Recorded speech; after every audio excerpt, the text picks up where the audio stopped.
Welcome back, ladies and gentlemen.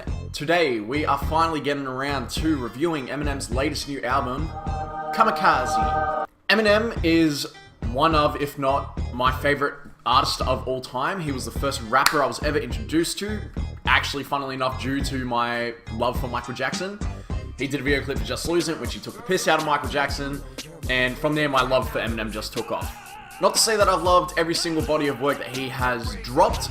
Recovery, Revival, not really my cups of tea. Revival had Offended on there, which I didn't really mind, and Like Home, which is a politically charged track, but still, for me, it was okay.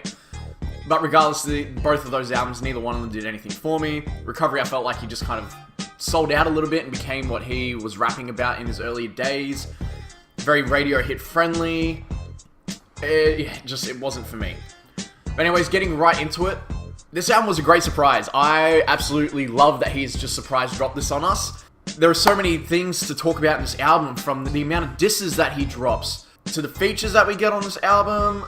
We get some skits again that we haven't heard in a few albums now, and I'm so glad about that. That was actually the highlight for me, was seeing the Paul and M Calls Paul skit.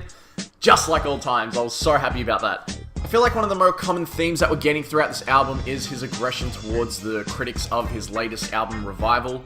And all in all, just a lot of aggression towards today's rap culture and what it has become. And I support him in that. I am not a big fan of all of these Little Pump and Little Yardies, Little Xan. I really feel like their music is just the same trap beat with different mumbled lyrics over it. And it's not my cup of tea. If it's yours, so be it.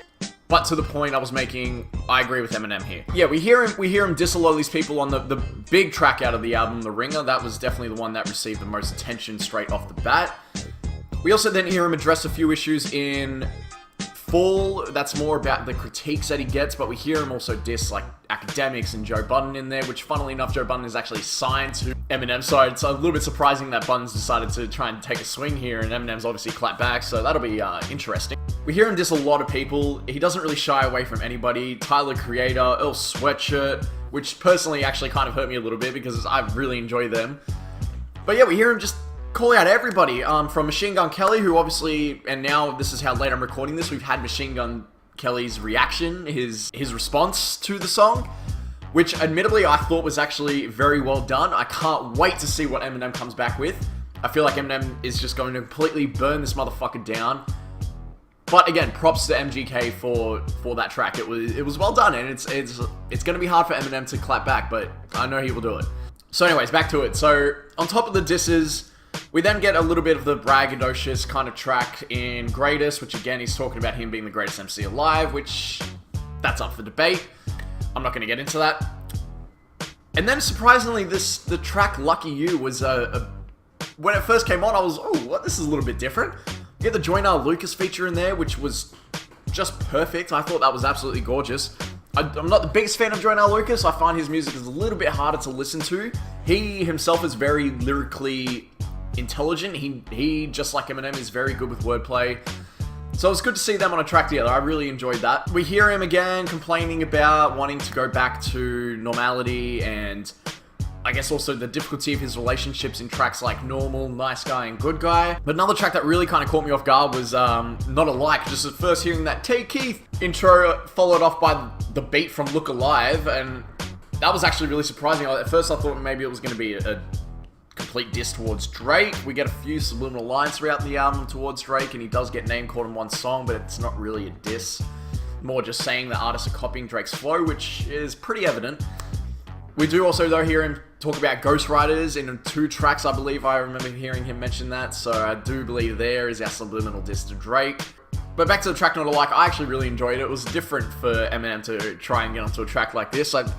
A little bit of me kind of feels like it's maybe him just trying to say, well, you know, look, I can do this shit too if I wanted to. But at the same time, Eminem's always been one to experiment with his music. The album also then wraps up with the theme music to the movie Venom, which I'll have to wait to see the movie, exactly how that pairs up with the movie. I didn't really care for the chorus in that. It's just Venom. Didn't really do much for me. It will be nice to see how that is used in the film, so I can't wait to kind of see that. I also seen today that he has released a video clip to the song Fall. I did watch it. Again, it's another song about him just trying to deal with his criticism that he constantly has received over his last few years. And I can understand, I mean, you want people to enjoy your bodies of work when you deliver them. I mean, look at Nicki Minaj right now. It's all she's gone on about is that how her album should be better than Travis Scott's. The video clip was well done. I kind of was thinking it was a very Venom-y setting. I mean, I understand what he was trying to portray there with the black figure trying to follow him, but it just seemed, I kind of was looking at it going, okay, this could definitely be slotted into the film Venom, no doubt. But if I had to give 3 favorite tracks, I'd definitely have to say The Ringer, Lucky You, and Not Alike. Definitely my 3 favorites on there. This has to be one of the first Eminem albums in years that he's dropped that I can listen to this cover to cover without feeling the need to really skip over songs. And that's what I've been missing. I've not experienced that for me, personally, since Encore. Encore for me was the first album I'd ever bought, let alone the first Eminem album. As I said, I found Eminem through the song Just Lose It, so Encore was the first album I tried, but then once I heard the Marshall Mathers and Slim Shady LPs, my love for Eminem just exploded from there. So his earlier works, Infinite, all the way up to Encore, maybe even albums like The Re-Up and a little bit of Relapse, I can listen to cover without any issues. Recovery and Revival, I found hard to really, I felt like I had to force myself to listen to them. So this has been a refreshing glass of water for me. This is exactly what I've been missing from Eminem. Slim Shady is fucking back, and he doesn't give a shit what people are thinking about him. And this is the Eminem that, I don't think me alone, but the whole Stan fan base. This is the Eminem we wanted, and I feel like he has delivered. Yeah, a few tracks on the album maybe aren't as controversial and attention-grabbing as some. Obviously, The Ringer is the big highlight of this album. Kamikaze as well, though, has a great, that fact going on in the background, that shout-out to Curtain Call. And just the arcade kind of theme music that we get throughout the song. It reminded me of like the real Slim Shady and Without Me, just that funky kind of beat he's got going on in the background.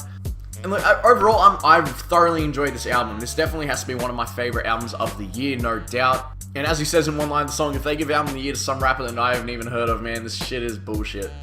But anyways, guys, I'm going to leave it there nice and quick. Thank you for checking this out with me. I hope you enjoyed the album as much as I did. Thank you as always, guys. Have a great day, and I'll see you next time.